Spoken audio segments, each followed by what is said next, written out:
How to empower your employees to become more customer-centric? It's a question that everyone is asking these days. And to answer it, I think the most crucial part is that you create a safe environment for your employees.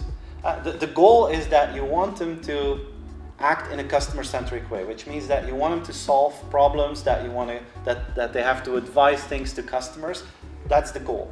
To succeed in that, you have to accept the fact that they will do that in their own way, that they will behave different than how you maybe would solve it, and that is perfectly fine as long as they achieve the goal of helping customers. Now, to make sure that that safe environment becomes more concrete, it's important that you define some sort of a playing field, some boundaries, because if you just say, oh, dear employee, you can do whatever you want as long as you help the client, they will feel uncertain. So you need to have boundaries. For instance, you could say, hey, the limit in budget that you have to help people is 500 euros, $500 US. I heard a great example of my good friend Shep Hyken. He talked about how people in the Ritz-Carlton, how employees in the Ritz-Carlton are allowed to deal with this. At the Ritz-Carlton, employees have a budget of $2,000 US to solve problems. That's pretty big. That means that if you go to your room and they didn't clean it in a proper way, or you find some dirty towels on the floor and you tell that to one of the employees, they will fix that, of course. But there's a big chance that you will find some chocolates in your room with a handwritten card or a bottle of champagne. They will not give you $2,000 for that, but they know that that's the limit.